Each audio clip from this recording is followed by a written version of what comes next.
Let me bang. I do let you bang. Hey, let me bang you, James, man. I let you bang. I let you bang. Greetings, marriage and virgins. Go for Jesus. No forget Jesus, people. Hey, I'm not surprised, motherfuckers. Ladies and gentlemen, it is time once again for your favorite mixed martial arts podcast. Recording out of Los Angeles, California, it's MMA Roasted with Adam Hunter. Who the fuck is that guy? Hey, everybody, welcome to a brand new MMA Roasted Podcast. Me, Adam Hunter, with my new haircut. I feel like I'm looking at a better look of like me behind me. Yeah, dude, you went high and tight. I know. You got that high and tight, my man. Yeah. So but I feel like the guy behind me is better looking than me, and that's me. So that's not good. Yeah, but that's you with better lighting and a little younger and, a little bit more hair. So It is what it is, right? Yeah. This is who you really are. If your wife stays with you through this look, you can get cancer, you can get AIDS. It's going to be fine. She knows what she's in for. Thank you. I'm sorry, buddy. I love you. I'm just fucking around. Because I know you're being a little insecure, so I'm just twisting the knife a little. I think you're a handsome devil. Come on. I appreciate that. So my gate is still in the front of my house right now. Oh my God, still from the guy running into it. That's unbelievable. And I can't believe I wasn't able to do that particular podcast. But that's so crazy that happened. Now you saw the guy. Yeah. I was in, because it was 4th of July, Right. Fireworks all night long. It was about 12:30. And I had just gone to my car an hour before where the guy hit my car. And then I was like doing laundry because I had a noon flight to Florida. So I'm in my garage. And then Right. I hear, you know how like you'll hear that, but you never hear the actual crash. Kabam, bam. Yeah, right. yeah. Well, this one, I actually heard the crash of boom. And then all of a sudden it hit my garage that I was in. And so I'm like, shit. So that must have freaked you the fuck out, bro. Dude, so I run outside, I run into the hallway to my wife. I'm like, they hit us. They hit our house. I'm like, we've been hit. I'm like in Afghanistan or something. And I say, go get Violet, go get your mom, because she's mom's staying with us. And then I run outside and I'm like, are you okay? You okay? And then I hear like, I'm okay. And I see the guy get out of his car. And then I see him take off running. And I'm like, yo, sit down. Where are you going? I saw that in the video where you're like, sit down. Where are you going? Yeah, like he's gonna tell me where he's going. Right, I know, yeah. So then the guy takes off. His car is still there. His car is completely totaled, and it was an SUV. It was It was a Benz. No, I saw it. Yeah. My car is fucking totaled. My gate is like off completely. The gate hit the top of my house, so my roof has some damage, and my whole garage is bent in. And I couldn't, and then now it's been a week later and it's still in front of my house. They haven't cleaned it up yet. I had to, we had to get one of those temporary gates, like called Rent-A-Gate, because people are looking in our house all day, walking around as homeless people looking in our house, and it's open. The garage is open now. Oh yeah. So now we're having to lay out all this money. We're going to get reimbursed, but I was going to say it should be a home insurance claim. So yeah, but and then what about the guy though? So the guy, what's going on with that? I mean, clearly he got the vehicle. You saw the guy, so you know who it was. Yeah, we have his insurance information. We have his registration, but it's like to his mom. But the cops were like, they're probably just going to say that the car is stolen. And but you saw him. I saw him. Yeah. Yeah. So do you need to dispute that? Well, they were asking me, would I be able to like pick him out in a lineup? And I'm like, probably not. It was dark out. It was black. The guy was black.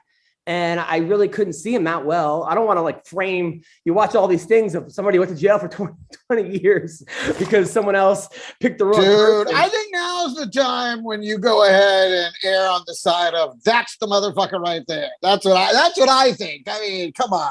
I honestly couldn't get the best view of him. I mean, I saw him for 3 seconds and it was pitch black except for his light. I mean, I saw his face, but I couldn't.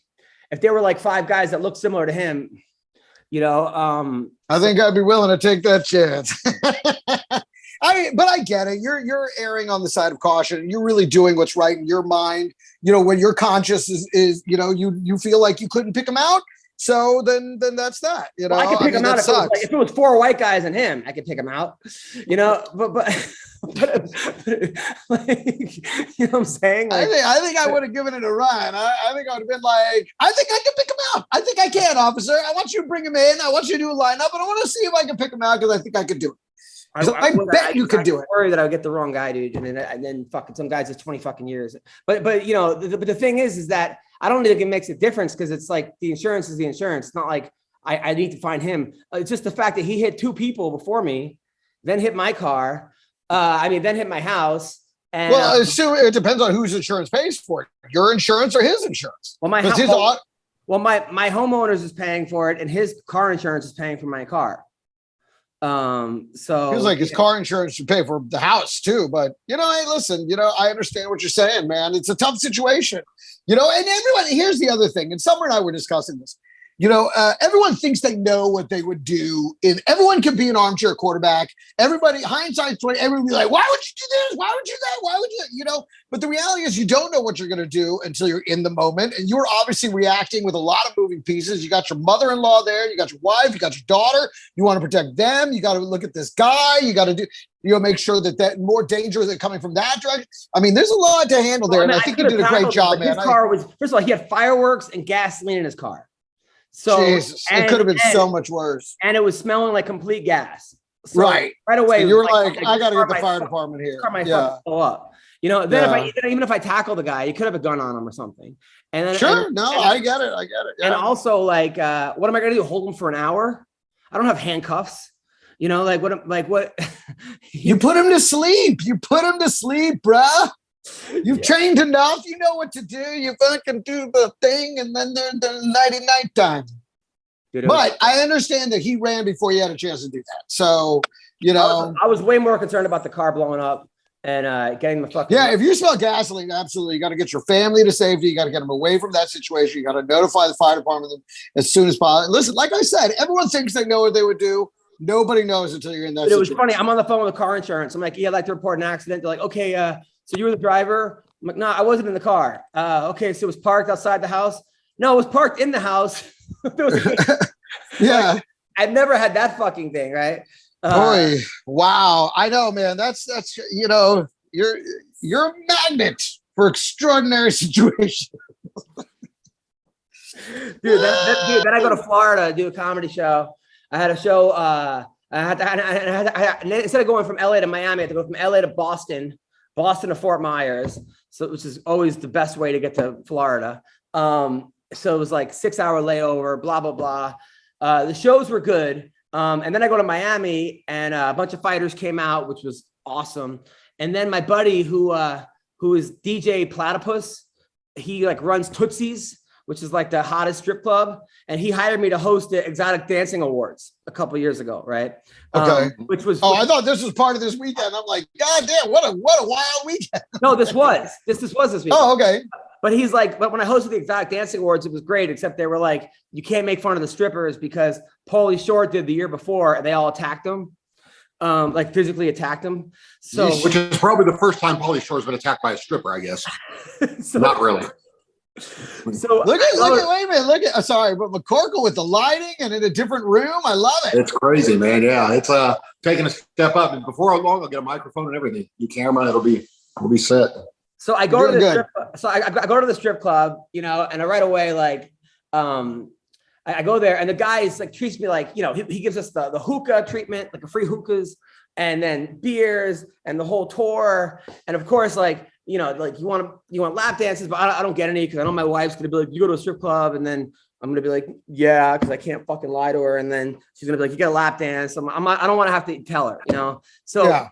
But we're hanging out with the exotic dancers. Like they bring in these special girls that give this whole show. So this girl's smoking weed, taking hookah, drunk. Then she gets on this fucking gymnastics thing. She and one of the other girl was telling me that she could light her vagina on fire and she does like these like fire tricks, these pussy fire tricks. And I'm like, how high is this girl right now where she's baked out of her mind, flying around, spitting her ass off? Oh my God. She like murdered it. I mean, she killed it. So that was a lot of fun. Okay. I was fully expecting her to fly off it into your garage, knock over your hookah into a pile of fireworks, and you had to run out of the and identify her to the police. That's what I thought was coming from the rest of the story. But like my wife's mom's staying with us. So I'm not going to be like, I'm on the way to the strip club. I'll tell her when I get home. And of course she's mad that I didn't tell her I was on my way there, but I knew her mom would be like flipping about it because she heard me on speaker or something. So I get back and now my wife answers the phone. Hello, Tootsies, whenever I call her. I think it goes back to Greg's old saying, you don't have to accept every offer, right, Adam? Like when you're married and they're like, hey, you want to host an exotic dancing thing at a strip club, get lap dances, you could say, you know what, I'll probably pass. Yeah, exactly. Like, I don't think they're gonna make a lot of excuses, and forget it. You don't want to. One of the funniest strip club moments I was at was one time this girl was on the pole and I was there. I must have been like 21. I was there it was like 6 people, and I was a pretty much a degenerate at a strip club by himself. But this girl's on the pole and she flies down and she hits her heel, right? Yeah. Obviously, it was a very cheap shoe because her heel went flying off and we hit the guy's chest sitting next to me. Like, yeah. And the guy was like almost had a heart attack. And I was dying laughing, but he was like in a suit. It was a whole thing. So anyway, how are you guys? One time I was doing a show and they were sending shots to the stage, and I just thought it'd be hilarious to just throw the shot glasses behind me and let them crash on the ground and break. And so I did one, and the audience went, "Wow!" So it was just this hilarious thing. So they sent me another one, and I went to fling it, and it just slipped right out of my hand and went straight into the audience, hit the ground, and cut some woman's foot. Oh my God. Not bad. Like, it just nicked her, but I was like, oh my God. Like, it went from like this funny gag to like not funny at all, really fucking fast. And I'm down there like trying to clean it up and shit. And they're like, just go finish, get back on stage. I'm like, I got it. I'm all wasted. I'm like, I gotta clean it. I'm so sorry. Fucking sucked. Oh, by the way, I did a show, right? And this girl came, my friend who like does these videos with these porn stars, but he does it's like bondage videos where he like wrestles them and they kick his ass and like step on his balls. And like, it's like he gets beat up by these porn stars in these porn videos. Anyway. Hot. Wait, is that the Hunter Biden tapes that got released? Is that what that sounds like to me? Oh, that guy knows how to party. So I did this LA comedy club in Vegas, right? The whole week. One person gets offended the whole week. The bondage girl. The porn star goes, yeah, you did a lot of race jokes, and she was like, she walked out. But the girl who steps on guys' dicks. So I went to watch one of her videos, and the whole time she's like, you have a small cock, you piece of shit. Like just going off on this guy's cock and just saying how small it is and this and that. And yeah, so she got offended. And then you took that personally. I was. You're like, I feel like she's talking to me. She probably is used to being restrained and not able to go wherever she wants. So sitting at a comedy show free to walk around was odd for her. Like, you know what? I'm going to see what it's like outside for once. No, she's the one that ties the guys up. She doesn't. Oh, okay. And then there was another guy named Will Pounder who came to my show, who's also he used to be an MMA fighter, a military guy. Now he's a porn star. His name is Will, and he wants to be comedy. His name is Will Pounder. Sure. So anyway, how was your week, Greg? It was fun, I mean, I was here in Los Angeles. It was nice. I, got a chance to go take the wife out a couple of times. We went to see that show Moulin Rouge, which is a great show. But like the lady, she's supposed to be this courtesan, super sexy gal, and the gal that plays it could not move her body. Oh, she's big. She's not. She just was a terrible dance. Like she couldn't. She was, and when a girl who's not sexy tries to be sexy, it's worse. It's the worst. And it looks like Andy Richter doing the stripper dance in that pirate movie. Remember that when he's like they dance like this? Like that's what it looked. I was like, just stop, just sing. Don't try to do the sexy dance thing anymore. You're embarrassing both of us. So that was the only drawback, but it was really nice to got to hang out with the wife and do a bunch of stuff. So that was great to be in town for the weekend. Dude, that reminds me of when I went to go see TLC. Remember TLC? Yeah. Remember, like one of them died in like a plane. I was gonna say, yeah, one of them T, L, or C. One of them didn't. I think it was Left Eye died. It was L. L was the one that. Thank you, coming in McCorkle with the clarification. That would be the L. So TLC. now it's T-Boz and Chili, and Chili has like a 12-pack. She's like a fitness model, and T-Boz has some kind of I'm not gonna make fun of her, but she's got some kind of condition where she's very big. You know, like she's just very, very big. And I think I caught that same condition one time. Yeah, I haven't beaten it yet. Yeah, I had that condition for 35 years. So the worst part is that beginning of the concert, they play videos of how they used to look on the big screen. So you're seeing them like with waterfalls and they're all hot. And then they come out and everyone just feels old. Like everyone just feels immediately, everyone's looking around like we're all depressed. The whole crowd's depressed, right? Yeah. Then they had that thing, the red light special, you know, where they give lap dances. And right. So they bring up 3 guys and Chili gives a lap dance. And then 2 dancers give a lap dance, and T-Boz stands next to them singing. Good for her. Know your limitations. I thought you were going to say T-Boz gave all 3 of them a lap dance at the same time. I was going to say, I thought you were going to say, you think she gave a lap dance, but you couldn't see the guy, so you weren't sure exactly what was happening. Just skip the fucking song. Just don't do that. Well, you know what? And can I tell you, this is the case with every old school act. You know, it's like some of them used all this time to just stay fit and go to the gym and shit. And then some of them didn't. And all of these acts, there's some that look great and some that really show it. Like even Guns N' Roses, like fucking Slash still looks exactly like Slash. And but fucking still looks decrepit as hell. Yeah.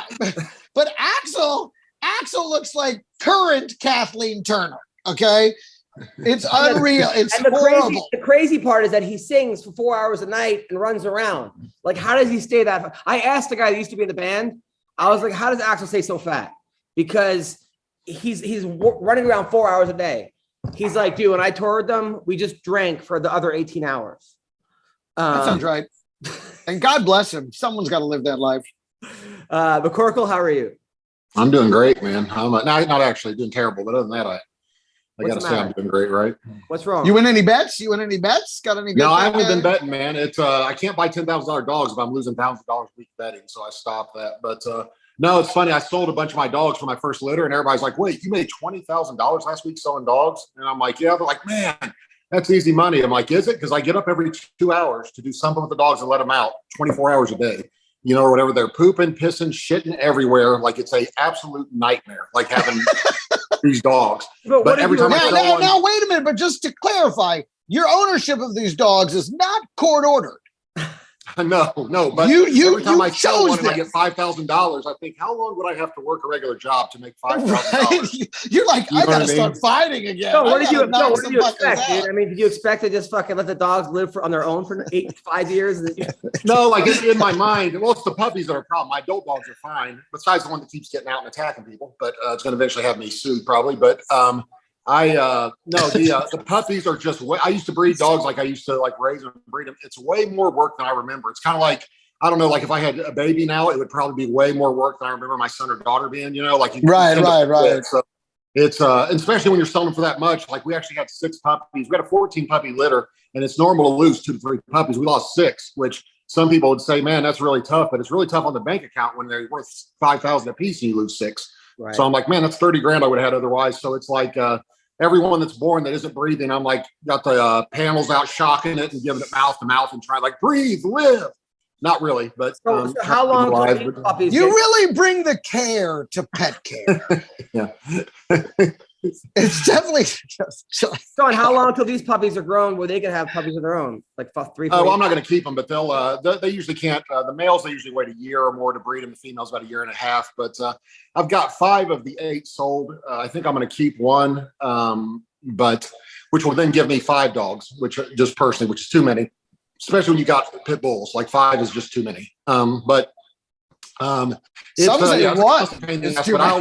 compare it. It's like fighting. When I used to fight, the night of the fight, or when I was getting ready to walk out, I was thinking, I'm never doing this again. I can't believe I'm doing this. And then when you go out and win or lose, whatever, then they pay you. You actually do the calculations. Like, what would I have had to do working wise to make this much money? And you think, well, I just got my ass kicked for 7 minutes, but I also got $40,000. So, you know what I mean? Or whatever. Like it's actually, you know, to go do something that sucks for 7 minutes for 40 grand is way better than doing something It's that not sucks 7 all year minutes. for 40. It's like it's a 4-5 month training camp and the years. Yeah. I was going to say it's 7 minutes for you. The ones that actually are there to fight, they have a lot more. They put in a lot more work leading up to it. You're just the training part. You're like finishing a cheesesteak going, oh, fuck, I got to, you know what? I got to fight. Fuck. I'll be right back, guys. 7 minutes. That was only my last 5 or 6, but the training I didn't mind. I didn't like sparring because I was worried about brain trauma. But as far as actually like, it's like working out or anything else. Like once you do it, you're so glad you did. Like I do conditioning, it would be hell for 90 minutes, but afterward, I was happy I did it. You know what I mean? Because I was in good shape and stuff like that. So the training I would have done all the time. The fighting, the worst part of fighting for me by far wasn't the training, wasn't getting hurt, wasn't anything. It was the day of the fight, and especially an hour before the fight, sitting there. It's like, I don't know if you guys were abused growing up, but when you knew you were getting a beating, when your dad. And now he freezes, right? Right? He went up the ramp and was about to Evel Knievel us into child abuse and again. I feel like once again his dad. Japan, I said, there it is. Wait, he's back. I feel like once again his dad's abusing him. His dad probably has the Wi-Fi. And it's probably waiting. I know when it's going to happen. Versus, there he is. You know, like when. Hold on, Sean.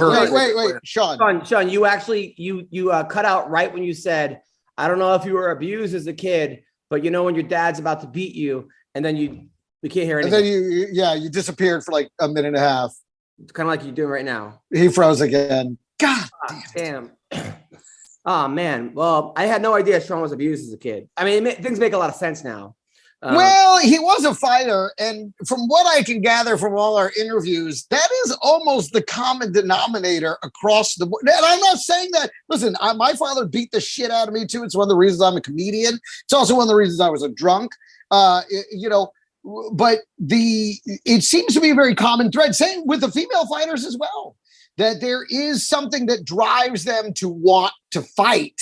It does tend to be, not all of them, I'm not saying it's all of them, but it does tend to be a very common denominator with fighters. Yeah, I feel like fighting, comedy, and porn all have very similar. They really do. They all have this kind of base of abuse that you're like, fuck this. I'm going to go out there and I'm going to fight back. I'm going to, Dude, nobody has harder lives than WWE wrestlers from the 80s and 90s. If you watch those A&E specials, oh my God. I thought comedy had a tough road. These guys were. What's the hardest? I don't know. Was it the writing? Was it the scripting of the outcomes? No, just getting there.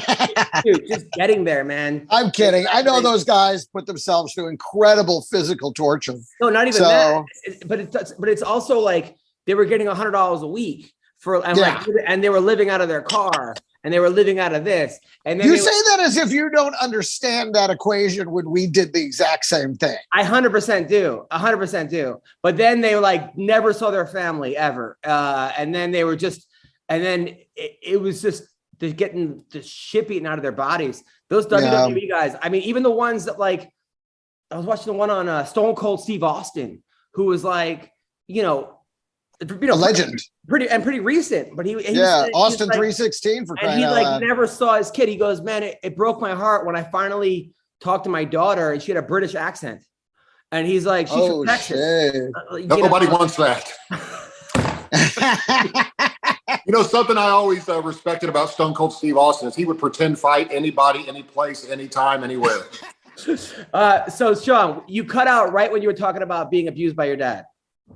Oh, yeah. No, my dad didn't abuse us. He beat us sometimes, but we deserved it. But no, I was saying, I don't know if you ever got beatings as a kid, but like when you knew it was coming, like you knew when your dad got home from work, you were in trouble and you were getting spanked. So that 3 hours waiting for him to get home was the worst. That was like, you would just think, I wish I could just do it right now and get it over with. Then I can go ahead and enjoy the rest of my day, or whatever, albeit sore or bleeding. I'm just kidding. That's how fighting, man, it was leading up to it. And like you question every life decision you made leading up to the fight before you go out. Like, why am I doing this? This is the dumbest thing in the world. I could get killed. Like, what if I get crippled? What if this or that? What if I end up with no money at 38 years old fighting monsters without training with an injured back? Things like that. Dude, that's how I feel. Dude, that's how you feel after you bomb.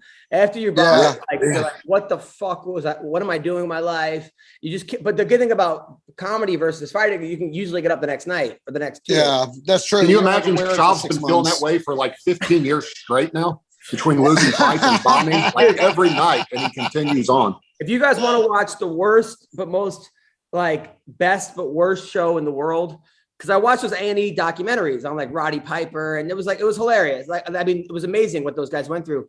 The Dark Side of the Ring it's on Hulu, dude. These guys, it's the worst. This guy named New Jack is this black WWE, this black fighter, wrestler, right?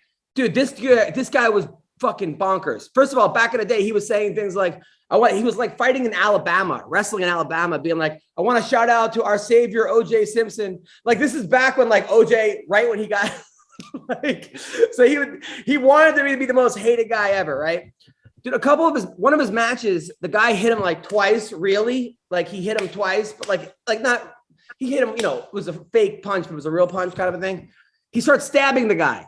He literally stabbed the guy 9 times during the wrestling match. Another time, and now you know why OJ was his hero. By the way, did you see Chase Sherman's? Not to cut you off, man, but did you see Chase Sherman? You got that before I could get there because I knew it was just starting to connect, and then you fucking hit it. I'm like, God damn.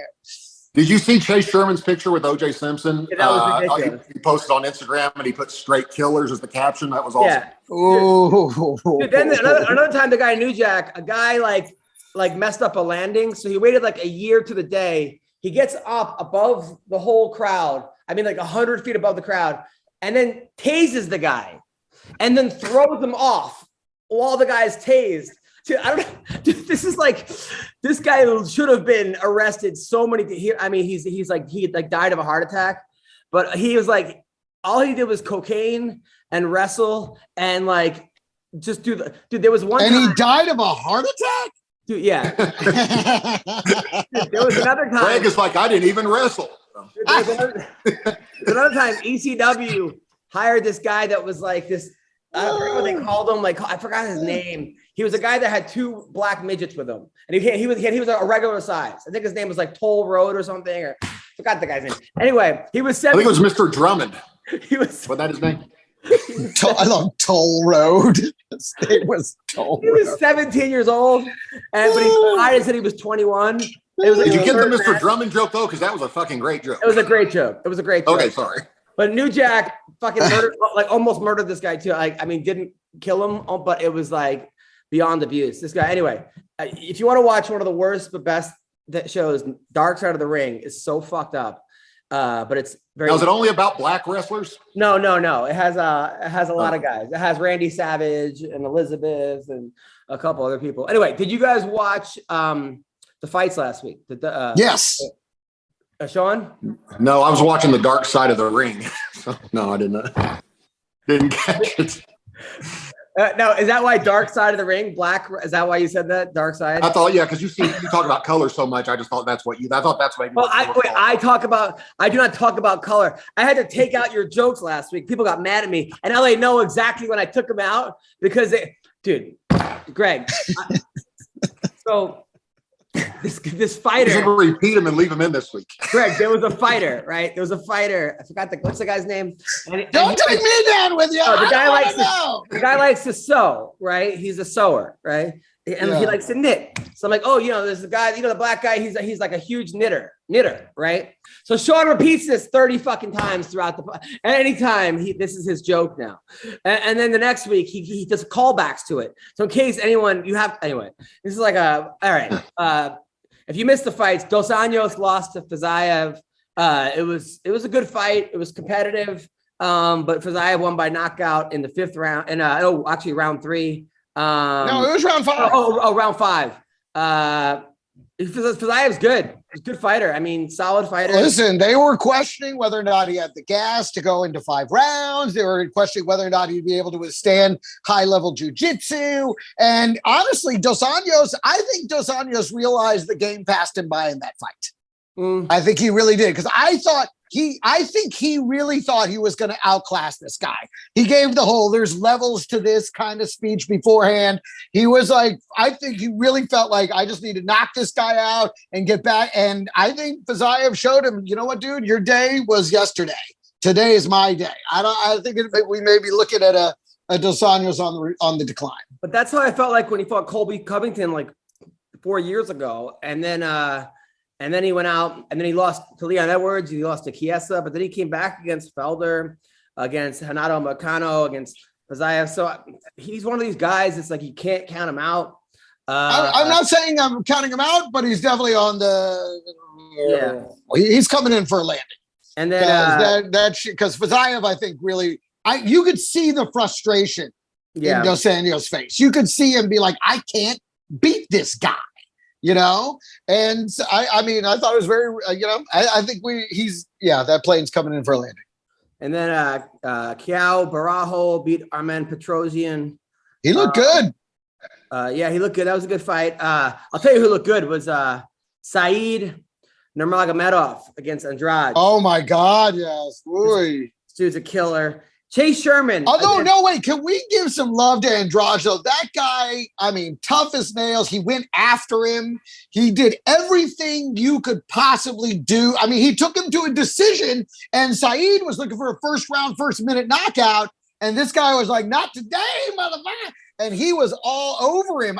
And in fact, I was kind of pissed. I thought Andrade maybe did enough to win that decision. It was unanimous, but I mean, I was surprised it wasn't at least a split decision. I thought Andrade may have done enough to win. I think it was the I want to say the first and third. I don't remember. To be honest, I didn't see it.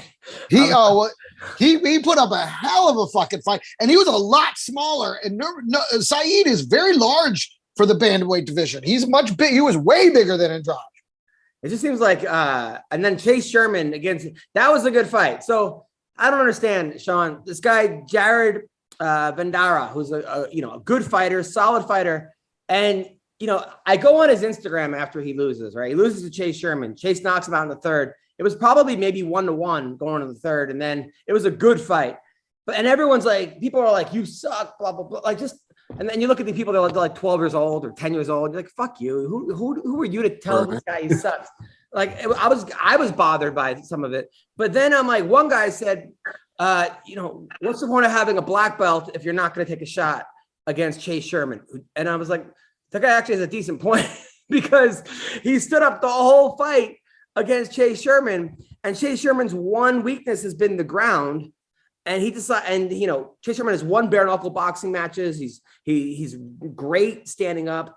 I don't understand why he wouldn't take it to the ground. I think some guys sometimes, man, when you're in a fight, I was always the opposite way. Even when I was dominating, I felt like I was losing. But I've seen guys get dominated for 3 rounds and get up, and they literally cannot believe they lost the fight. And I'll be like, dude, what can you not believe? The guy whipped your ass the whole time. But some people are delusional, like they feel like they're always winning or they're really good at comedy, like Shab when they're not. Like some people are like, they really believe they're better than they are. And I thought he was landing the harder shots than Sherman. That jab, man. Yeah, he was good standing up, but man, his jab was rough, man. Like he was landing it, and I think sometimes guys like that just think that they're winning when they're not. I mean, we've all seen the guy after a UFC fight walk away with his hands up, like, "Can you believe I lost that fight with the judges?" I'm like, dude, it was 30-26 on all 3 judges' scorecards. Yes, I can believe it, And sometimes they got to watch it back to believe it, but it could very well be he thought. And it looks different on TV than it feels in person. Some of the hardest punches I took didn't look like anything on TV.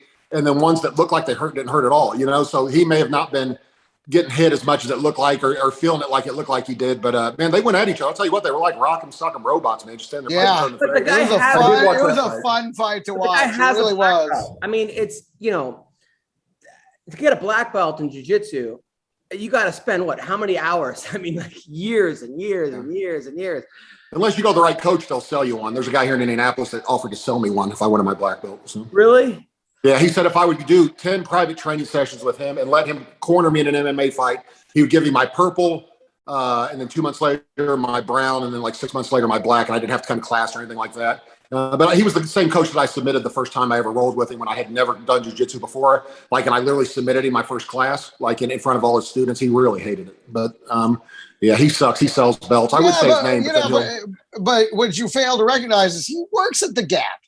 There's a reason he sells belts. It's part of his job. So I don't think. Are you insinuating I shop at the Gap? That's what's offensive to me. Dude, there was a guy I know who's actually a guy, Kenny Lester. He's actually a good wrestler. He was a good, solid wrestler, like great in high school, college. When he went to ASU, I think he got kicked out because he was running a scam where he had girls be doing like webcams, like in his dorm room or something. And he was like, nice. Against the rules. It just seemed like that should be against wrestling rules. But this guy was into Bitcoin like 10 years ago. He's just one of these guys, right? But he basically figured out that America Samoa doesn't have a wrestling team, right? And he was like 150th American Samoan. So he started a wrestling team there and tried to get in the Olympics as the only one on the team to represent America Samoa. And then he actually bought like a jacket and like an out, but then the Olympic committee said, no fucking way, we're not doing this somehow. But he like went pretty far with it. Yeah. What is America Samoa? Is that a place? Yeah, it's like an island. It's a territory. It's islands. It's like, Samoans are the number one supplier of offensive linemen in the United States. They're all Samoan, Hawaiian, all those, Middle South Pacific Sea islands. They supply us with all those giant dudes. I'll never forget. I did a live Q&A with Sherdog when I first got in the UFC, and one of the first questions. So this is live. Obviously, it's a bad idea with me to do anything live.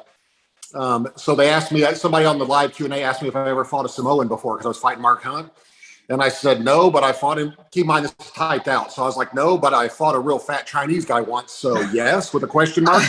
And they tried to shut the chat down like 5 minutes later. Said okay, we're not going to do this. Thanks anyway. I was like, wait, what? Like this was great. But so, dude, one of the craziest submissions like ever was when Gary Goodrich was fighting, right? And they told him, they said, Gary, it's no rules. It's in Brazil, no rules, right? And then he gets there, they're like, you can't bite and you can't eye gouge. And he was like really mad because he said, right. So this guy used to be an arm wrestler. So during the fight, he takes the guy's cup, moves to the side, grabs the guy's balls and squeezes as hard as he can. And the guy taps immediately, right? So then he wins. But he's like, and he has a whole catchphrase, like, I turned nuts into peanut butter. Like that's his like big thing. So I put like, can anyone top that story? And then somebody said, and that porn chick chimed in, was like, I get paid to do that. So this guy said Joe Moreira lost. He lost to Extreme Pancration. The submission was terror. That's what he put. I don't know if you can see terror. That's awesome. That's the greatest thing I've ever seen in my life. It was pure terror. That can never be used against you in a court of law. That is definitely. Like, what does that mean? Like he was scared and tapped? It probably I'm guessing it took place in the Middle East. He fought in Dubai and they lost to terror. I don't know. Like what kind of submission is that? Terror. Like I think it's a lot of, it's a lot of that. Greg, did you ever hear Adam wanted a joke for Trump not letting Muslims in the country back in the day when he made that rule? So I wrote one for him, and he does it in front of me at the LA Comedy Club, and it got no laughs. It was dead silent. What was that? But the joke was, how do you guys feel about Trump's travel ban? Everybody starts booing, or whatever, because they're trying to do what they think is going to go well with their friends so they can be accepted. But they're like, the joke was, yeah, he's trying to ban all Muslims.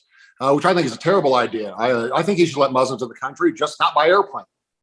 And it went real quiet. Oh, no one laughed at that, dude. Nobody laughed at that last week. I wrote a joke about I thought that was pretty funny. Actually. Yeah, that is a good joke. I did.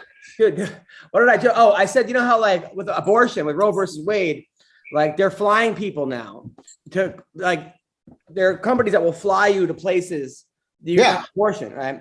It's called Abortion Airlines. And it's the only airline that lands early. And nothing. Right. Like, I think it's a good joke. It got crickets. I don't know. Wait a minute. I mean, Okay, so you're saying they're Airline that delivering the lands baby early. Premature. Okay, yeah. Is that Did Greg just admit an unborn child is a baby? Is that not? No. What I'm saying is what I'm saying is it's because I think when people think of it as being too late, not early, you know. Oh yeah. I think that's the disconnect because that was when I was having trouble. Like I was like, sounds like it's too late, you know. And now they gotta have it, and you're saying it's too early. Okay. Maybe they pull out too late to take off. I don't know. Yeah, I'm saying I'm Probably saying the I can airline think pulled that's out. where The airline I think pulled out too late. That's exactly better. That's good. I like that. All right. I think- Try to throw something racist in there though, if you can. yeah, and something about people who knit. Right. All right. All right. So other fights. Michael Johnson, I thought got screwed in his fight. Totally, he did. Thank you. So Michael, did you watch that fight, Sean? So he hurts him first, right? Hurts him bad, and then Malarkey comes back and he hurts Johnson. Then he wins round, but Johnson hurt him more than he hurt him. It was one of those things where like way more. He definitely should have had round one. And I literally thought Adam was disagreeing with himself. I thought he said Malarkey and then was continuing with the story. I was like, seriously, I thought you were calling what. And you then said Malarkey, he comes weird. back like it's some bullshit. So then he comes. Then in round two, Malarkey. Oh, it was won. Malarkey. Malarkey won round two, but then round three, Johnson clearly won, and they gave it to Malarkey. It was fucking Malarkey. Is what it was. It was bullshit. It was genuinely Malarkey. Cody Bundridge, he fought this guy Trayson Gore, whose record is 3-2, but they were hyping this guy like he's the second coming of John Jones. And Cody Bundridge, I guess Trayson Gore was like saying this guy's just a wrestler, and then Cody knocked him out or stopped him, and then I heard him, and then he's like, "Who's just a wrestler now, motherfucker?" I started yelling about wrestling, like into the camera, like, "I'm not just a wrestler." It was fucking kind of weird, but yeah, he was. I know when I see John Jones, I think guys who win 60% of their first 5 fights. That's what I think. Like, you know what John Jones reminds me of? The kind of guy that wins 3 out of 5 times. Maybe in court. Right. Yeah. Can we wait a minute? Can we really quickly? Can we talk about this guy? Fucking who was it? Ricky Tercios. What about that? Oh my god, dude! He was what came out. He's dancing around. He spent the whole thing like showboating and doing all. Never landed a punch. Not one fucking punch. Spent the whole time fucking doing all the. A lot of flair, not a lot of contact. And then he loses in a unanimous, boring ass. Zahabi just spent the whole time like going, what are you doing, dude? Are we fighting or we're not fighting? And then Zahabi would come in and rough him up a little bit. Then he would dance around and shit. And they were like going into this fight. They're like talking about this Tercios guy. He's electric. Get ready to see something. It was the dumbest fucking shit ever. It was like seeing a tribute band. I was like, this guy isn't a fighter. He's pretending to be a fighter, but he ain't a fucking fighter. I don't know what the fuck that shit was. Dude, I actually knew a tribute band that got pussy, right? But they had like groupies, but they were groupies of the actual band. Like What's a trippy band? I've never heard of a tribute band, like a Journey. Yeah, when they pretend to be something that they're not, you know what I mean? Which I love tribute bands. Brendan Schaub's a tribute comedian. Yeah, right. Right. But are the groupies? Are they tribute groupies? Like, are they actually just other group? Like what? Not actually group. They were the groupies that weren't quite good looking enough to get backstage. Yeah. So they're like, you know what? I'm going to finish this. I'm going to complete this circle. By the way, I'm not seeing Journey with the fucking Filipino guy. I'm sorry. I loved him with the Filipino guy because you know what? I saw them twice with the two of their other 5 or 6 lead singers that they had, and they fucking sucked. Fine. Well, then they got this guy. They got this guy. He sounds just like fucking Steve Perry, and it's all this. And the band looks happier too. The band's like, "Fuck yeah, we're fucking." Because they're not fucking paying Steve Perry probably. Exactly. But Steve doesn't want to be in the band. He doesn't want to be in the band. He's still touring. Not doing, but he doesn't want to be with those guys. You know, I think the biggest mistake that a lot of bands make, like when Gwen Stefani was in No Doubt, they think they're an equal part of the band. Like it's just Gwen Stefani. Like if she stops being part of your band, you're just a guy with a guitar keyboard. You know what I mean? Or whatever you're playing. I don't know what it is, but I love that. Like when Sting left the Police, like who are the other Police? Because no one knows anybody in that band, you know? Remember when Guns N' Roses Axl left and they replaced him with the guy more fucked up than Axel, the guy from Stone Temple Pilots, Scott Weiland, like who then they were in court trying to get him out of, he died, rest in peace, Scott Weiland, but it was like maybe replace a lead singer with somebody who's like. Well, and I think in the case of Journey, and this happens a lot, there are some people that just aren't good. The magic was them together and not them apart, because Steve Perry had like one hit away from the band, and the rest of his albums have been garbage. And the same is true for fucking Journey. Everything they've written without Steve Perry, garbage. There are times when they really kind of needed each other. And I mean, look at Simon and Garfunkel. Simon and Garfunkel together wrote some of the greatest songs ever written in the history of music. And then apart, you can call me Betty, and better when you call me. That was a good song. That was a good video. A bullshit, horrible, that was a great song. Terrible video, terrible song. And Garfunkel never did shit without Chevy Chase. That was Chevy Chase.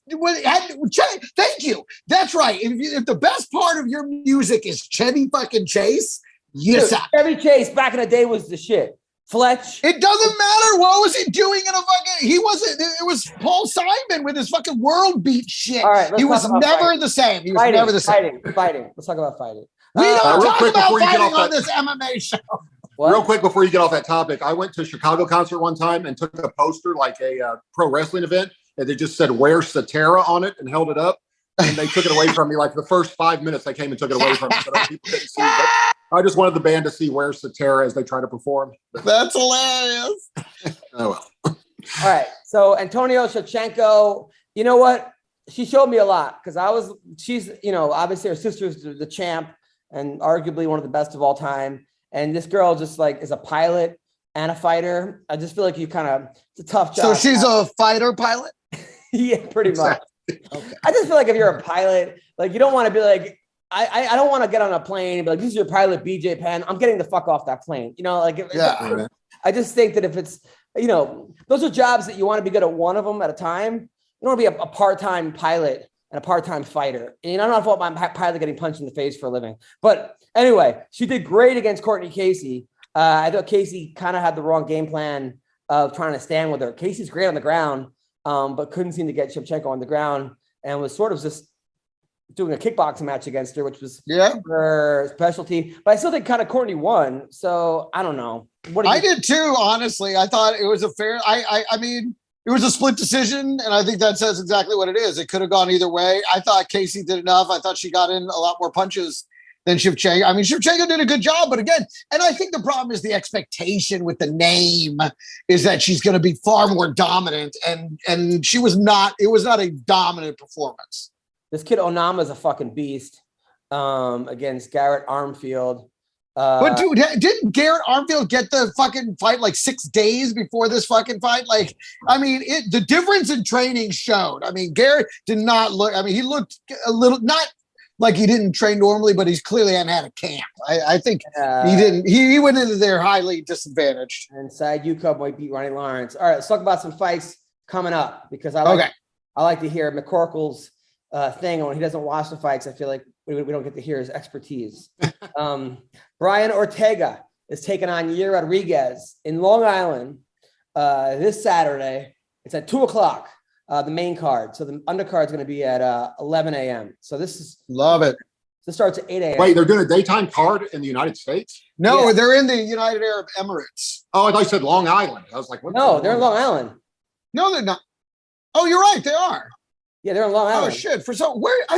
Aren't they going back to the Middle East sometime, or did they just? Yeah, they are coming up Middle East soon, but this one's in Long Island. Oh, I thought it was this one for some reason. Okay, crazy. I thought that's why it was early because I thought it was like on the other side of the planet. I don't know why it's early. It's 11. Yeah, 11 o'clock in the morning in Long Island it starts.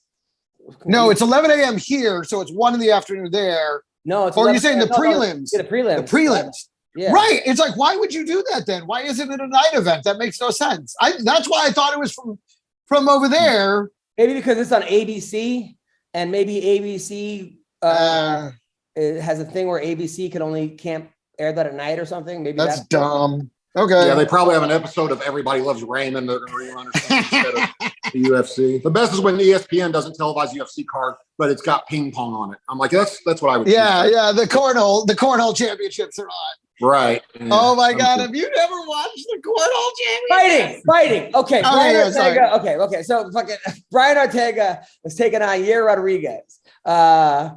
This should be a good fight, man. Ortega's the kind of guy that his only losses are to Max Holloway and to Volkanovski. I mean, those are the only times he's ever lost. He's beaten the Korean Zombie, Frankie Edgar, Cub Swanson, Clay Guida, Renato Moicano, Diego Brandano, and Yair Rodriguez has only lost 3 times. He lost to Max Holloway. He lost to Frankie Edgar, and he lost a while. That's it. He lost to Jeremy Stevens. That was a no contest 15 seconds in. I don't even consider that a loss. So fuck, I don't know. Ortega is dating Tracy, the hottest chick ever, fighter girl. Tracy Cortez. Yeah. Tracy Cortez. So is that going to slow him down? She's allegedly, spicy. but he's also been spotted with Dominic Cruz on occasion, so we're not sure. In the words of the great Mickey from Rocky, women weaken legs. They do, right? Yeah, I'm going Yair Rodriguez. I think he's taller too. He's got a longer reach, and women, and she's hot, man. I choose her over fighting too. So if they're like, you got to separate for her for the last 5 days, I'm like, I'll just take an L. I'm cool. Sean, did women did they mess up your career at all? I mean, that's not my life, but not my career necessarily. I think it's everything outside the ring. Yeah, I had my life destroyed a couple times, but no, I think that's really overrated, man. I mean, I think partying and stuff does. I'll just tell you, I can guarantee you who's going to win this fight because the only 2 times I ever bet on Ortega, I saw Ortega fight live against Clay Guida before he was even known. And I was like, that dude's a future champion. Sometimes you see a guy, you just know they've got it. You know what I mean? I was like, that dude's a future champion. So I bet on him, I think, against Holloway. Of course, he gets almost murdered in that fight. Like, I thought he was going to die 4 or 5 times. I lose a ton of money on that fight. Then his other one he lost against Volkanovski, I bet on him. Lost a fortune on that one because I was sure he was just too big for Volkanovski, too tall.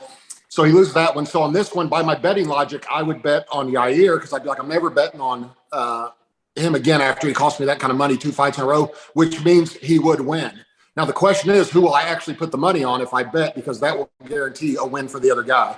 So I think it's a lock now because when you and I both go for the same guy, he's definitely going to lose. Yeah, for sure. Yeah. So I think I think Yair will win, which I'm almost sure, which means that Ortega will win. Ortega's a lock. Yep. Yeah. You heard it here first, folks. You got the 2 biggest fucking idiots in gambling betting on Yair. We just need Chael to give us his prediction. If he goes, we'll have the trifecta. If Chael also says Yair, because dude, you could make a living betting against Chael Sonnen's picks. He's been wrong something like 60 times in a row. It's the craziest thing ever. So. I want Yair to win because I just like him better. I just like him as a fighter. Brian's having it too good with that Cortez. Well, here's what happened. Adam's like, he already won. No, exactly. He's enjoying life way too much already. No, he's got to go to. What happened was I was walking to an event and I saw Brian Ortega and I go, oh shit, there's Brian Ortega. But like to myself, I looked and then I almost bumped into somebody. And then the guy goes, yo, and like kind of snuffed me a little bit. Like, because I almost walked into him, and then Ortega started laughing, and they like high five. All right, they didn't high five, but it was I felt like that. I love that you had to sell the point at the end when you realized you had nothing. And then they high five, and he looked at me, and was like, and I was like, what? That part was believable since it was Ortega.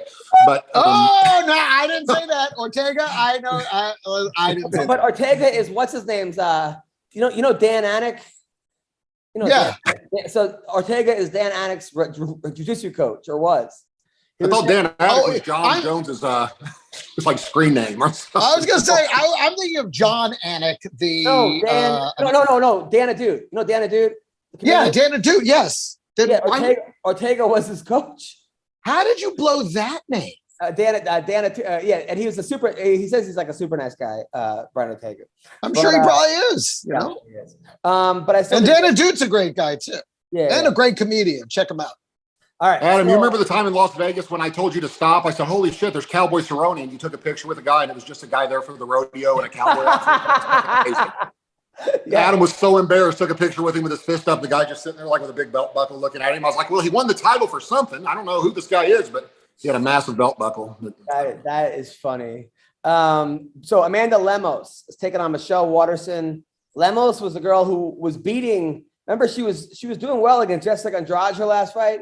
And then got mad and put her like in a standing arm triangle against the karate hottie. Man, this is a tough one too. No, it's not. Who wins? Lemos. She's definitely going to kill Waterson. She just, I've lost all faith in her. Absolutely. Amanda Lemos all fucking day. All right, Muslim Salikov. Which, by the way, for those of you keeping count, that's 2 that McCorkle and I have agreed on. So Waterston's another lot. Get your parlay in there. Get it in there. Muslim Salikov is taking on Li Jingliang. Li Jingliang just lost. And the loser gets deported. What? I already know. I can tell you guys. Podcast, psycho. I guarantee you guys are going to win this fight. It's going to be Muslim by terror. Oh. Thank you. I'm trying to make the that was perfect, actually. That was great. All right. Also, Lauren Murphy's taking on Miesha Tate. Miesha Tate, by the way, had a natural childbirth. I guess when she was in Singapore, it took her she wanted to do it naturally and was there for 72 hours or something. Which is crazy fact about her. I know I would travel to Singapore if I was days away from expecting a baby. That's where I would want to be. No, I think she was working there. She was working for One Championship. Remember, she was the head. While 9 months pregnant? That seems golly. She's tough. Laura Murphy is obviously the one who used to be on heroin, who quit heroin. By the way, yeah. Question: I thought Miesha Tate retired. Nope.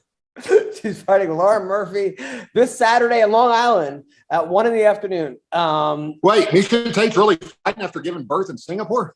No, I think we know why it's at 1 p.m. now. These ladies got to go home, take care of the kids. They got a lot on their plate. No, she gave birth like 4 years ago. It wasn't she just gave birth last week in Singapore. I'm just saying she's a very tough woman. She was Adam with 4 years ago news. By the way, I don't know if you guys heard or not, but we landed on the moon. Miesha Tate had a child, graduated from college this weekend. Congratulations, Miesha. Hope for a healthy baby for you. Ricky Simone's taking on Jack Shore. Jack Shore is undefeated, 16-0. Ricky Simone's a badass. He has that mullet. Yeah. So I don't know. This is a tough one. The other guy's 16-0. 16-0. You got to give it up for that. Jack Tank Shore. Oof. And also, how many of those though in what division, in what leagues? I mean, how many of those are UFC wins? A lot of them are UFC. A lot of them UFC. Yeah? Yeah, he's 4-0 in the UFC. And what about Ricky? Actually, Ricky is a badass. 1, 2, 3. He's 5-0 in UFC. Ricky Simone's only losses are to they're kind of disputed, a couple of them, but he just knocked out Rafael Santiago. He beat Brian Kelleher. He beat Ray Borg by split decision. His last loss was 2019 against Uriah Faber. That was kind of a quick stoppage. I was there. It was one of those things where it was that before or after they named that American territory after him? I don't know. That joke was terrible, but I had to. Listen, all the jokes we've done today. Before that, 2016. And Jessica, I gotta tell you, I'm feeling like the O has got to go. I like Ricky Simon. I think you're right in this one. Also, Jessica Penny. She's the girl I wanted a date with. I tell you that story. I wanted a date with her. I'm not sure she should. And then we go back to her place. She got a dog that was the fucking never-ending story dog. Those huge dogs. Yeah. So I go to give her a kiss. And the dog jumps on my back and fucking tackled me and started licking my face. Anyway, so she's fighting. So you did get lucky. Thank God abortion was legal back then. You had to give them a whole litter. I don't even know how to respond to that one. All right. I don't even know whether I should request we take that one out. No, that one's in there. All right, keep it. It's staying. There was a dog involved. That's all I'm saying. Emily Ducat is on a 2-fight winning streak. She knocked out Alicia Zapatella, who I like a lot. She's a good girl. And she knocked out Daniel Taylor with a head kick. So Jessica Penny. Just think if she wins one of her next 3, she'll be in John Jones territory. She won 2 in a row. The callback king.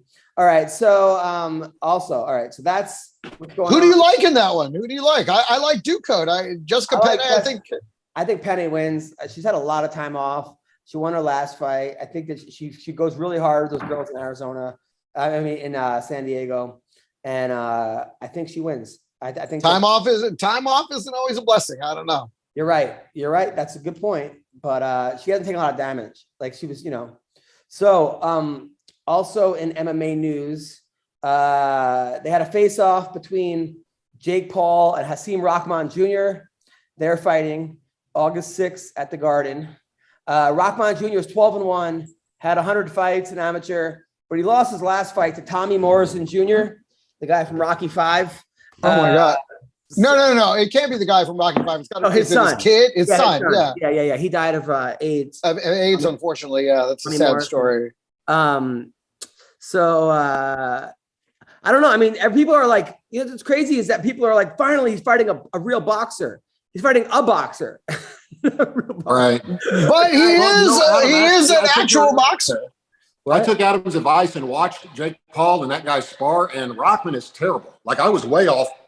I must have seen someone else sparring when I was thinking of him, like I've seen Rahman Jr., because there's videos of him and Jake Paul sparring, and it looks like worse than Tyron Woodley, like as far as his stand-up. Like it's not even gonna be close. Well, but which makes sense because their formula is, even if it's so funny. I don't even know how many of these fights the other fighter actually can't perform, so much as it's just brilliant marketing to be like, I'm fighting this guy, we're gonna go at it. Oh, he's out, sorry. Well, I guess this guy. Right. And I really, because they pay everybody off. This just seems like another great little scheme that two brothers would come up with. Like, I got it. I'm sorry, it does. It reeks of that. Twins are fucking devious that way. Why is he always fighting a former sparring partner? Like, well, I can't. So he knows the outcome. That's right. Exactly. They know exactly what they got. They know that they're going to beat him for sure. But here's the other thing. These sparring partners are paid to lose. They're not paid to hurt these guys. So I would love it if this guy showed him what he's really got and actually showed up. I don't expect that. I clearly expect him to be somebody that is paid to lose. The other guy, why doesn't he fight Tommy Morrison Jr.? That guy's 12-0. That guy beat Rahman Jr. Stop him. And the other guy, and he's undefeated. So that because again, this is just the way. This is their little fucking smoke and mirror show. Like, here's who we're fighting, right? Real fighter. Oh, he can't. Oh, we're like, no, guy. I don't know how many times they can play that card, but I think that's what's happening. Between McGregor and Jake Paul. So Paul went on the MMA Hour with Ariel Helwani the other day, and he said that the fight between him and McGregor could be a $75 million to $100 payout per person. McGregor went on Twitter, called Paul a flop, a nobody. Paul's response to that was a little bit more vitriolic. It came with some pretty hefty accusations, including one that McGregor takes the steroid Trenbolone, and another that he's unfaithful to his wife. He goes, Connor, you're more active on Twitter than you are in the octagon. Stop taking Trenbolone and start taking fights. You're more actively cheating on your wife than you are in the octagon. Your priorities are mixed up. Put down the bottle. Get back to fighting. You haven't won a fight in 5 fucking years. Now it's against Cowboy, who hasn't won a fight since fighting you. I'm a nobody. Well, yeah, you're right. I'm a fucking kid from Ohio. But this is where you fought your 6th fight. There's literally 2 people in the crowd. This is where I'm fighting. August 6th, Madison Square Garden. And I know you'll be watching, kiddo. First of all, what is Trenbolone, Sean? That's about the most powerful steroid you can take, as long as you don't mind dying after, just a few months on it. So it enlarges your heart. It's a bad idea. Didn't you take Trenbolone? I feel like you took it at one point. I've heard of me taking it once, but I don't know if that was true or not. But yeah, no, it's a. It might have been when Adam saw me that time in Ohio when I went crazy on the guy, or wherever we were at Illinois. Like, I may have done a cycle of that at that time. Do you think that Connor's on Trenbolone? Man, it stays in your system so long. It really just depends on if he's still being checked by USADA or not. But I've always heard, I don't have definitive proof, but I've always heard from guys who train with real big name guys is if there's a test for it, they've got a chemist that can beat the test just by altering one molecule, whatever. And that's how GSP got away with it for years. That's how all these guys like John Jones almost got away with it for years, or still does. But if you have enough money, you can pay a chemist to get you through anything pretty much. So I wouldn't be surprised if Conor's on something we've not even heard of, like it's right. Yeah. Wow. All right. I mean, I don't know. I hate to say it, but I don't even know if Conor at this point beats Jake Paul in a boxing match. I mean, I think he does in boxing. Dude, I don't like that matchup either because the guy's like, a foot taller and 100 pounds heavier. Yeah, he's a legit 50 pounds heavier walking around. So I'm sick of them fighting out, in different, fighting smaller dudes out of their weight. No, fight a dude your size. Like at least, I mean, that's the thing. He's slowly, gradually building up his confidence enough to actually fight a legitimate fight. He's not there yet, but this is a step closer, and we'll see how But of course, he's fighting a fucking, guy that he knows exactly what he's going to get. That he's paying to lose anyway. So Jake Paul has bet Rockman $500,000 that he's going to beat him. Rockman said no. I'm sure that had nothing to do with the fact that Rockman doesn't have $500,000. Yeah, no kidding. He's like, so I want you to give me your whole paycheck back as soon as the fight's over. Okay. I guarantee you, if he wanted to bet him 500, he told him underneath the table, "I'll pay you $1 million to take the bet." Right. Yeah. My God. Curtis Blades is picking Stipe to beat John Jones. I think that would be crazy if he did. I think he. I mean, look, that's going to be a competitive fight. Did they make that fight yet, or it's just? I'm wondering. Yeah, I was like, is that happening? Yeah, that's allegedly happening pretty soon. Okay, so it is not actually happening yet. No, but I think that I want Stipe to win. I think Stipe is a better human being. He's a fireman. He's faithful. He's a good guy. He's like just a good father, and he does everything right. Whereas Jones's, character has been tumultuous, right?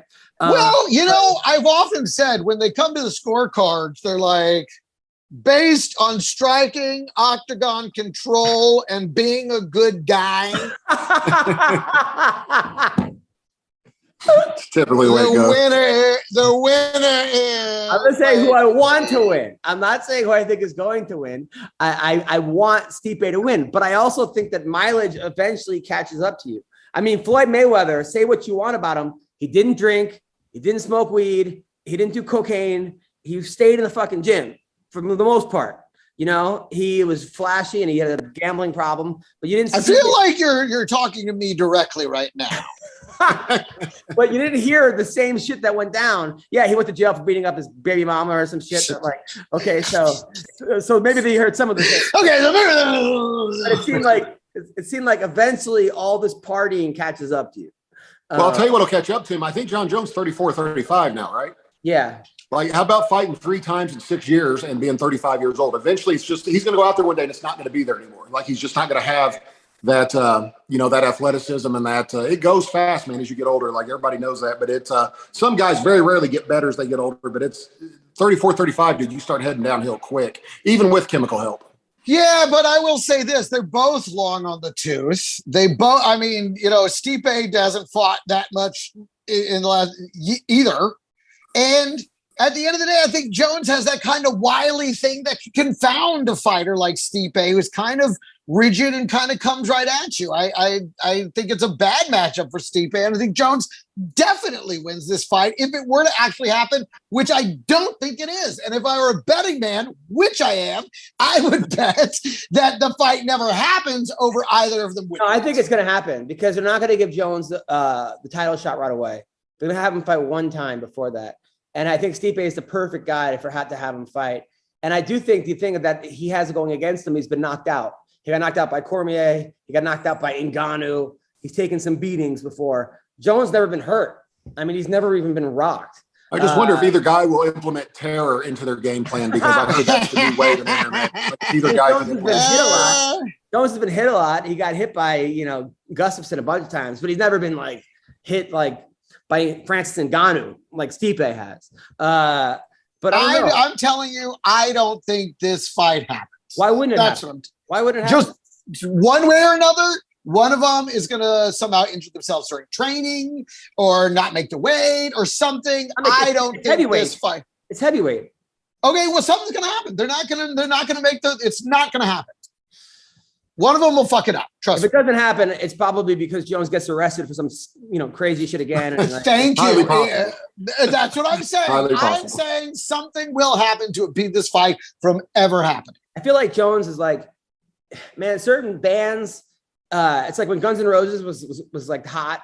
They were like, okay, we're going to tape everything and record everything because this band's not going to make it. Not going to last. When Mike Tyson was in his prime, they're like, we're fighting him every 2 months because to keep him out of trouble. And then his trainers died and, he couldn't have that pace. Kind of Jones, it's like time off is not his friend.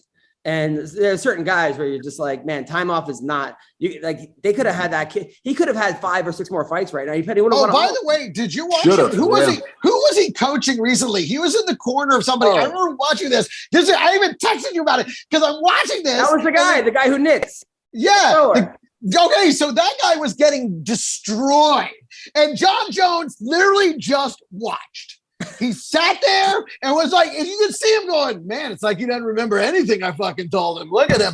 He's getting fucking murked out there. Holy shit. He said nothing. All the other coaches, for everybody else, screaming their heads off, telling them to do shit that they know they can't do because they're too tired and fucking but they still are like, pull the leg out. John Jones was like, man, he's really just fucking getting hammered. He's not a good coach. And I don't know where his head's at. Hey man, sometimes those quiet coaches, you never know. People have their own technique. Yeah, but most of those techniques still involve coaching.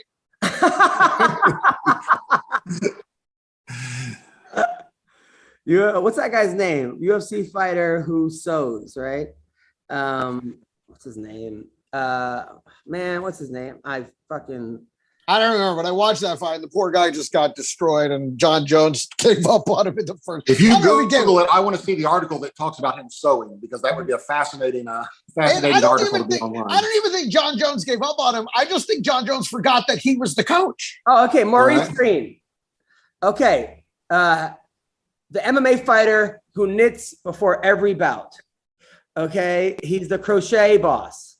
Right. Just so you know. Well, that's good because that's as close as he's going to come to getting a belt. I told you. He's going to have to knit one. McCorkle, I told you. See? I'm actually going to read that article when we get off here. That sounds fascinating. I'm really interested in what technique he uses to sew.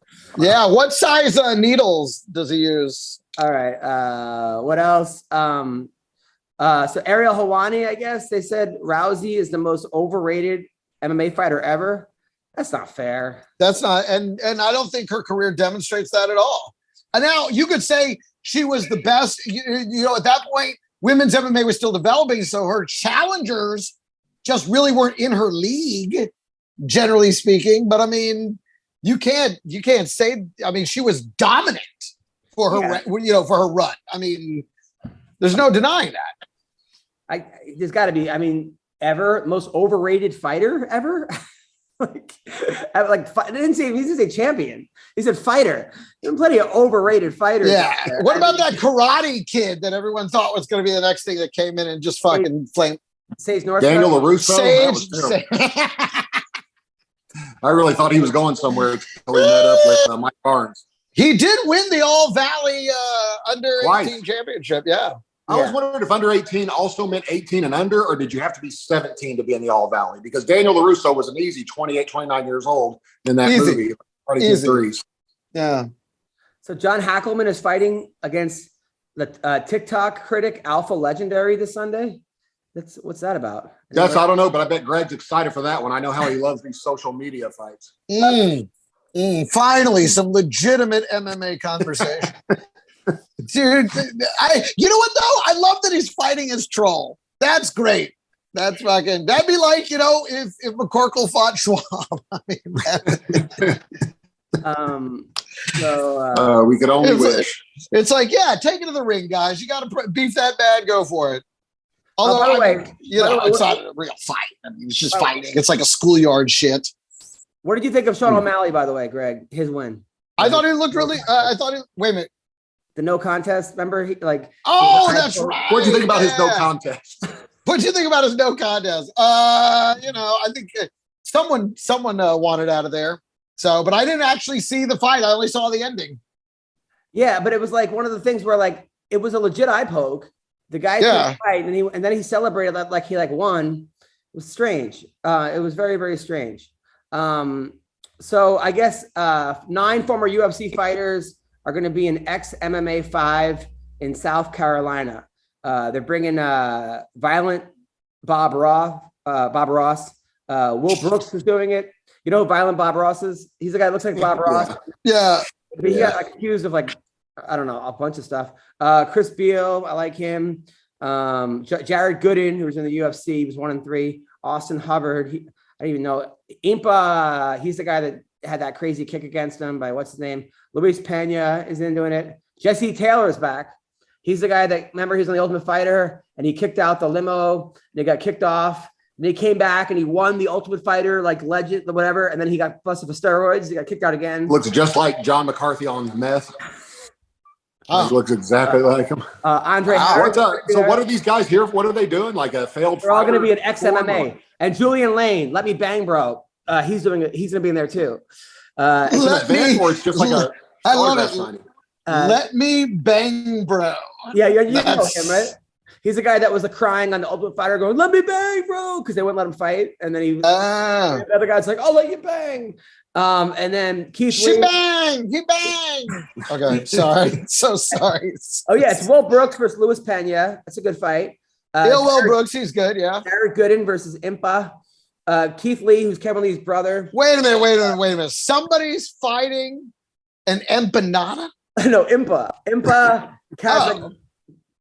He's going to take out a folded tort. Yeah, so that's ex-MMA. That's the singular of tortillas. Yeah. I got to go take a dump. Anyway, Greg, what do you have coming up? I've been holding in a shit for 20 minutes. This weekend, I'm going to be in Vegas. I'm not sure exactly. I'm doing the Dirty 1230 with Kabir, and then I may do some sets in the LA Comedy Club. Check my Instagram at Greg Romero Wilson for whatever those shows are. And then also, if you want to learn stand-up, go to comedyinstitute.teachable.com. I've got a streaming course you can take there. Nice. You hear that, Shab? And Sean, what do you have? What do I got coming up? I'm probably going to be, trying to get a fight at ex-MMA if I don't sell some more dogs here. So it sounds like I need to go ahead and get on that card against, violent whoever. No, I got nothing coming up like always. Trying to refinance my house for 2 months now.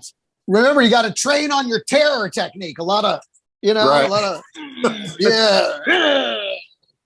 to practice jumping out from behind corners and shit. So this week I will be at the Riot in Houston, Texas. The Riot Comedy Club in Houston, Texas.